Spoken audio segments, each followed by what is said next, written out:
quelques conseils pour les gens qui vont profiter de l'arrivée du soleil et du beau temps pour commencer la course à pied. Okay? Juste 2-3 petits trucs, choses à faire, choses à éviter. Première chose, il faut que je vous prévienne, tous les conseils que je vous donne aujourd'hui, c'est en fonction d'un entraînement en endurance. Okay? Donc, de quelqu'un qui veut faire quand même une sortie plus axée sur le kilométrage. Si c'est un entraînement à haute intensité, par intervalle, à plus grande vitesse, il y a des choses là-dedans qu'on ne ferait pas nécessairement dans le même ordre. Okay? Donc, il faut juste garder ça en tête. Donc, premier conseil, quand vous allez sortir de chez vous, vous allez commencer en marchant. Pas super longtemps, 100 mètres, 200 mètres peut-être.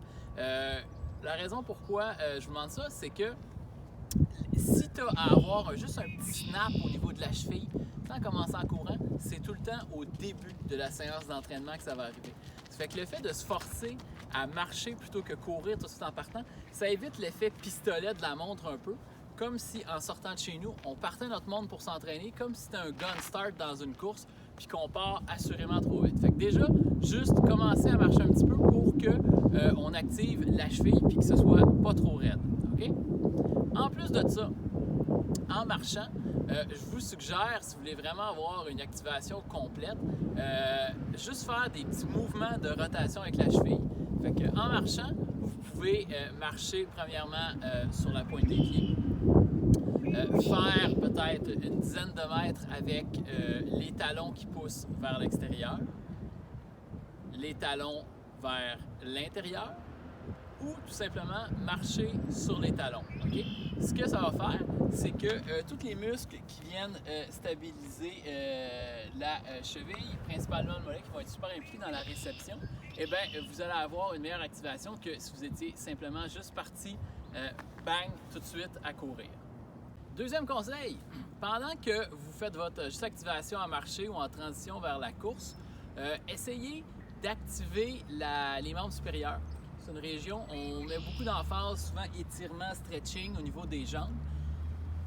Pas oublier tout ce qui est bras et le tronc. Okay? La raison de ça, c'est que quand tu vas courir un petit peu plus tard, pour faciliter la respiration, s'assurer que ta cage thoracique peut prendre de l'expansion, puis qu'on n'ait pas de gainage comme ça, puis de contraction inutile. Quand vous allez marcher, vous pouvez juste y aller avec juste une espèce de skipping, un petit jog très très léger, en essayant de bouger les bras dans différentes directions. Quand vous allez commencer à courir, essayez de vous chronométrer pour une période de 8 à 10 minutes environ, où vous allez volontairement courir plus lentement que ce que vous voudriez faire et ce que vous êtes capable de faire. Okay?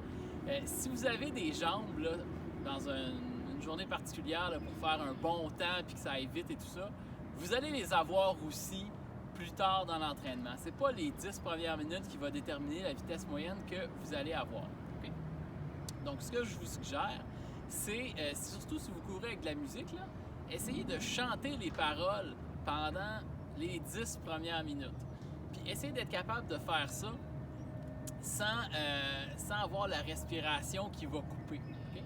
Normalement, dans un entraînement en groupe, on demande aux gens d'être capables de parler entre eux pendant toute la période d'échauffement. Courir en groupe, c'est vraiment pas la chose à faire actuellement. Donc, si vous courez solo avec vos écouteurs, ben, essayez juste de chanter puis que votre respiration ne soit pas un problème pendant ce temps-là. Pendant cette période-là, de toute manière, 8 à 10 minutes, c'est pas mal le maximum de temps qu'on peut avoir à se ralentir volontairement. On a tout le temps une vitesse de croisière que même si on se dit hey, « je vais partir lentement », après 1 ou 2 km, on retrouve tout le temps une vitesse qu'on va être capable de maintenir là, sur une longue période de temps. Fait que de toute manière, vous allez retrouver cette vitesse-là. La seule chose qui est importante, c'est de ne pas partir trop vite pour éviter qu'on finisse un petit peu dans le rouge avec les articulations, les muscles bien stressés. Et ça complique beaucoup et ça rallonge notre récupération. Okay? Fait que juste partir un petit peu sur les freins et puis après ça, on va être capable d'avoir notre air d'aller. En terminant, l'articulation qui est vraiment le moteur là, quand vous courez, c'est vos hanches. C'est important que les hanches puissent travailler dans toute leur amplitude. C'est pourquoi, dans vos premières foulées, on conseille d'essayer d'exagérer un petit peu les mouvements au niveau de la hanche, que ce soit des genoux hauts, des skips, juste pour dire que ton articulation puisse travailler dans toute son amplitude. D'accord? C'est ce qui explique pourquoi des fois, si vous voyez des gens là, après une petite séance d'échauffement qui vont peut-être retrouver un arbre, un poteau, pour y aller avec des étirements vraiment dynamiques au niveau de la hanche. Tu peux faire ça après avoir complété peut-être un 8 à, encore une fois, le 8 à 10 minutes de course. Ça marche? Donc voilà, amusez-vous!